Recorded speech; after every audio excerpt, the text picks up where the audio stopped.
Welcome back, folks, to another segment of our After Hours Screen Talk. I'm Tenyan. I'm here with my bro, Dan. We wanted to kind of look back at some of the film genres that really inspired us as children, like hitting the rental stores, going to movie theaters, and so forth, and really bringing us to a point where we really wanted to do a YouTube channel and share our love and passion for movies basically and share that with you all. So this has been great. And to start out, looking back at kind of the genres that inspired me, and I think you too, Dan, one of them that stands out is the fantasy genre. Now, I know we talk a lot about horror and the horror genre on this channel, but I really think it was the fantasy genre that really had an impact early on both of our imaginations. And so, Dan, I'm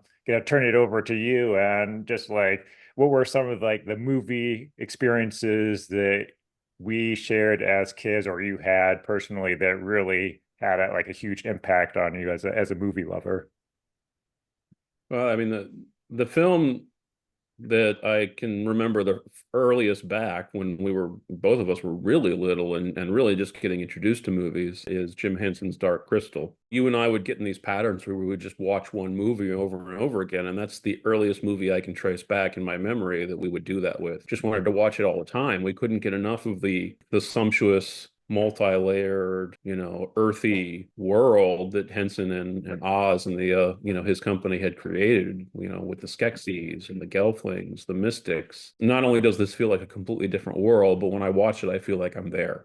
Yeah. Right. And it's something that really can only happen for most of us in childhood, where you have that unique capacity to be suggestible and to suspend your disbelief. You don't have this, there was no ironic distance. There was no kind of like analytical perspective. I was just living with and through those characters. But fantasy was always a gateway into horror for us because we wanted to see and get to know these creatures, the Skeksis, the Garthim. I love the dark, threatening creatures and thought they were the most resonant because they were the least human, right? When I think about great creatures that stand out in my unconsciousness, it's the Skeksis, man. It really is. They have a unique hold on my imagination.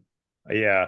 Yeah. The Dark Crystal definitely, I remember had such a profound impact and such an imaginative, creative influence on both of us. And yes, truly feeling transported into an alternative world and inhabiting that world and being unlike anything we had seen previously. A movie that featured no human cast, completely achieved through physical, practical effects and puppeteering, and just the level of the myth making and world building, where you go into that world and you feel this deeper level of symbolism and history and myth just soaked and embedded in the story, and just makes that world and those characters and creatures come alive. And particularly as a kid, seeing that. And to the point about our love of horror too, I mean, you could class Dark Crystal as a dark fantasy. It had that level of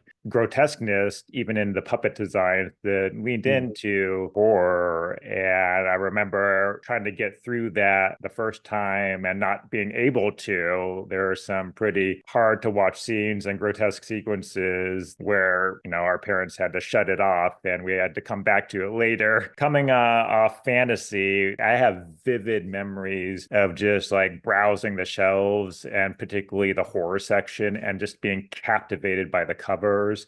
Mhm. Ones that stick out for me were like the Army of Darkness cover. They had such a great cover art for the VHS. Even something like Ghoulies, we were creature obsessed. We loved monsters, anything that had a monster in it. Well, and like the Evil Dead art, right? Evil Dead 1 and 2, just by looking at the cover art, I was getting this kind of sensory payoff. It was almost like in a way I'd kind of seen the film, or at least it was a film was going on in my head of what these films looked like just based on the cover art and then based on oftentimes of course there was stills from the film on the back cover as well. And we would just like we had this like intensive like sensory experience of just the cassette boxes because at that point, of course, our parents were very sensibly not going to rent these things for us. That didn't come until a little bit later.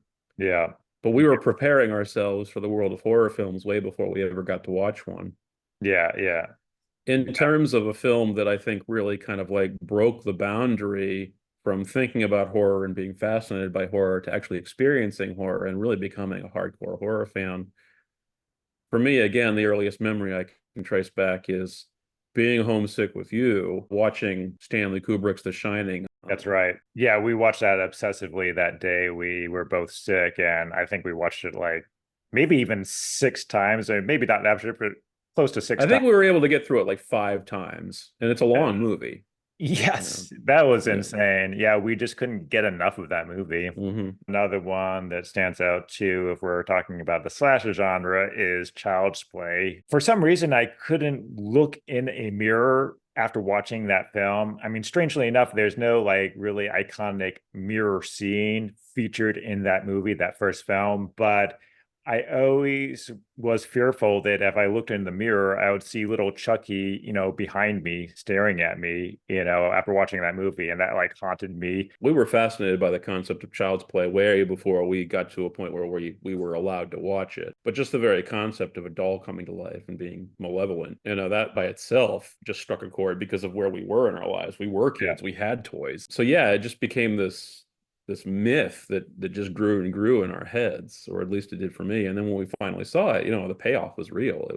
The first one is a legitimately great action horror movie. The second film is actually my personal favorite of the franchise. Wonderful climax in the doll factory. Yeah, Yeah. I mean those films are unique. And again, I think it brings together elements that we've been talking about already. It has that satirical element of this heartless corporation that wants to sell you products. Um, there's the visceral idea of a childhood toy that is no longer safe.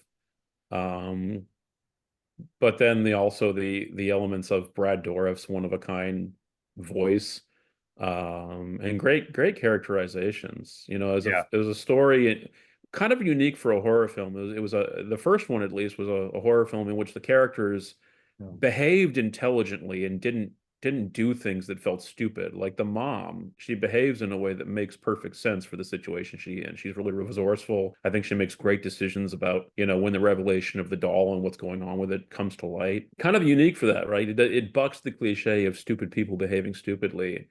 Yeah. And also interesting for a slasher film. I mean, the question of whether it really is a slasher film is interesting. It doesn't have anything to do with teenagers. We're dealing with a prepubescent kid and his mom. Those are the focal point characters, other than Chucky himself, obviously. A clever franchise and plays off, the slasher genre and kind of deconstructs it in a way as well. But at Mm. least those first installments play it pretty straight. They do have that corporate satire, as you said, and commentary, but they play the horror pretty straight for the most part.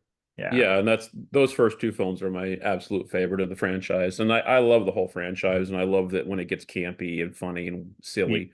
Yeah. But I have a special affection for when they were trying to do more straightforward horror Yeah. with the concept. Yeah. Yeah. Anyway, to move on to another genre that had just as much of an impact on our child's brains is anime, particularly in the 90s. The early 90s is when we were really introduced to it. That's when like the rental stores only had like maybe a row or two of anime to choose from. And they might have like Akira, Wicked City. Particularly Akira was the one for us. Yeah, well again, it was one of those films that didn't look or feel like anything else. And of course, our frame of reference, like most people from that generation, our frame of reference for animation was mostly Disney. And so here was a film that was like Disney on crystal meth. Uh, it was like, and then of course it's a seminal moment in cyberpunk, that film. Again, just like a one-of-a-kind soundtrack, characters that were so vividly rendered, still one of the most vividly animated films I've ever seen. And action-filled and thematically complex, really kind of incomprehensible, actually. I don't think we really knew what was going on. The look of it and the feel of it were so transfixing, it didn't really matter. We were just kind of like along for the ride. Yeah, like you said, the music and the score. I mean, Akira, at the time was one of those movies that really inspired me to go grab the soundtrack and buy the Mm, CD for hmm it. Conan the Barbarian was the other one, mm, and The Dark Crystal as well. But there weren't a lot of movies that compelled me to like buy the soundtrack and listen to the soundtrack separate from the movie. But I loved Akira's soundtrack. I listened to that mm. perhaps more times than I watched the film, you know? So Well, you just wanted to experience that world as many different ways as you could, right? And that's a special movie. I don't like again, I can count on one hand the number of soundtracks I've actually bothered to purchase. yeah, That was one of them, right? I mean, yeah, yeah. And it was a way to have another relationship with the world of that film. yeah, yeah.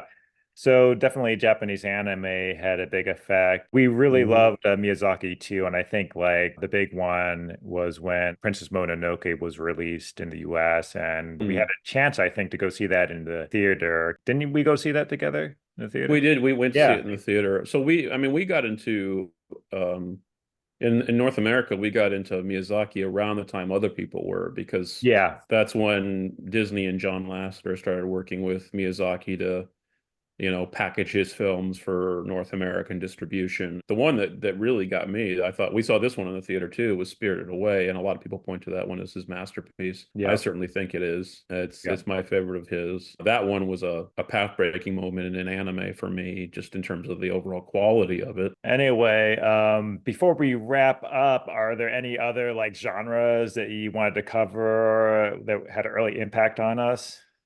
Well, I think another one that we just spent a lot of time with and developed this pretty extensive emotional relationship with were Hong Kong films, Hong Kong cinema, especially Hong Kong action films, Hong Kong martial arts films, but also comedies, Hong Kong historical dramas. You and I with our dad. I mean, I think that's one of the things we've left out of this video is that these are a lot of experiences we had with our parents, especially with our dad, right? Is that we were watching these films with our dad, and it was a way to bond with him and develop a relationship with him through these objects. So that was really special.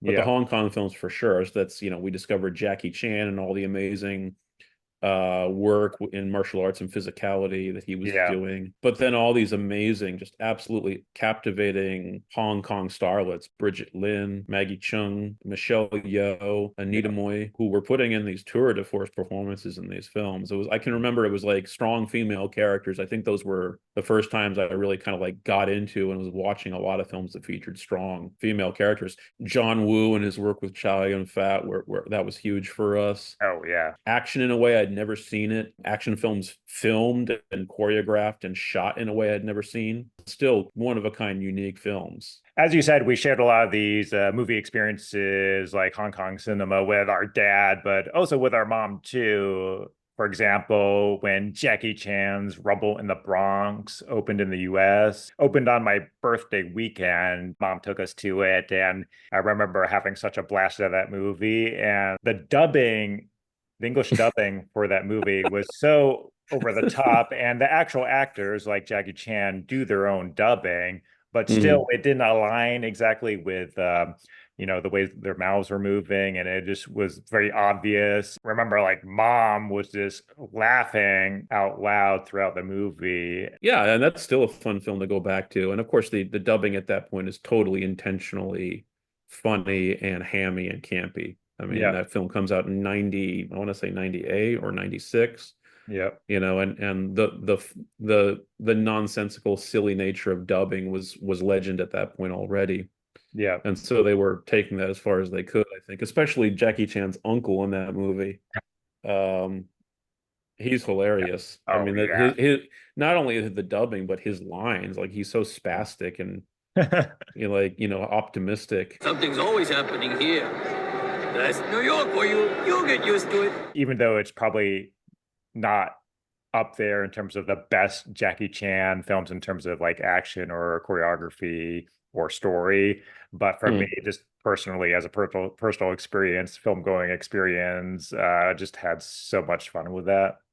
Well, that's the film that really kind of like that was a breakout film for Chan in North America. He tried to break into the North American audience prior to that, at least a couple of times, I think, and it just never worked out for him. So that film became legitimate box office hit, and from there, he made that the third Police Story film. He made Super Cop. Eventually, the Rush Hour franchise came in, and he was a legitimate Hollywood star at that point. Both our parents really nurtured that love of movies. And, like our mom had Friday movie nights because she was working a lot and designated Friday nights as, family time where we watched a movie together. And we would always hit the rental stores, and a lot of good memories going to the rental video stores with mom. And like the first Friday night movie we watched was Creature from the Black Lagoon. That And was great. yeah, Yeah. that introduced us to the Universal monsters and was like like a gateway horror film. We watched that one on repeat quite often. Well, And that film has amazing special effects for the time, and it's still my favorite of the Universal Pictures monsters. The Creature from the Black Lagoon I thought was the coolest. yeah, I think that prosthetic, that suit is amazing. I think it holds up even today. Those underwater shot sequences yeah, look amazing. I think he's cool. I think the film is mega cool. yeah. Um, yeah, and I got into it in a way that I didn't get into even Frankenstein or Dracula or those other things. They always felt campy and hammy to me in a way that Creature didn't. For sure. Yeah. So anyway, to wrap up, we just wanted to share with you some of the movie genres that really inspired us and had an impact on us as kids, and really inspired us to do this channel and do movie reviews. We really wanted to just kind of recognize our viewers and really thank you for tuning in. Thank you very much, and keep watching, subscribe, and like the video if you haven't. And we'll be bringing you some more content very soon. We're both very excited about Halloween season coming up. And yeah, we really want to go to town on some horror movie reviews then. So look out for those. But that said, be well, take care, and we will see you next time here. See you later.